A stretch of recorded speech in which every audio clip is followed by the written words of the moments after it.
Good evening friends. Prominent IAS की important keyword series में आप सभी का स्वागत है। आज के इस लेक्चर में हम एयर इंडिपेंडेंट प्रोपल्शन सिस्टम को समझने का प्रयास करेंगे।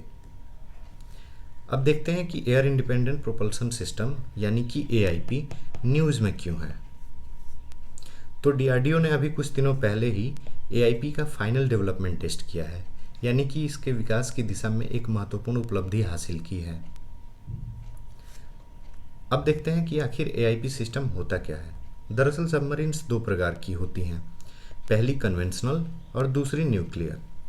इंडियन नेवी इन दोनों ही प्रकार की सबमरीन्स का यूज़ करती है।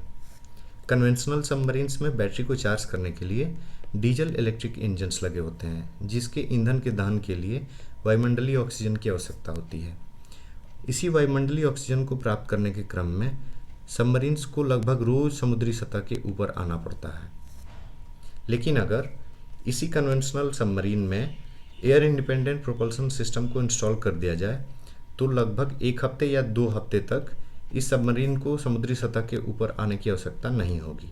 एआईपी सिस्टम्स कई प्रकार के होते हैं, लेकिन डीआरडीओ का फ्यूल सेल बेस्ड एआईपी काफ़ी यूनिक है, क्योंकि इसमें सबमरीन के अंदर ही हाइड्रोजन उत्पन्न किया जा सकता है। आइए अब देखते हैं कि fuel cell based AIP system क्या होते हैं। फ्यूल सेल बेस्ड एआईपी में इलेक्ट्रोलाइटिक फ्यूल सेल का यूज़ किया जाता है, जो हाइड्रोजन और ऑक्सीजन को कंबाइन कर एनर्जी रिलीज करते हैं। इसी एनर्जी का उपयोग कर सबमरीन की बैटरी को चार्ज किया जाता है। और इस तकनीकी का सबसे बड़ा फ़ायदा ये है कि इसमें उपोत्पाद या फिर बाई प्रोडक्ट के रूप में केवल जल प्राप्त होता है, जिससे मरीन पोल्यूशन भी काफ़ी हद तक कम होता है।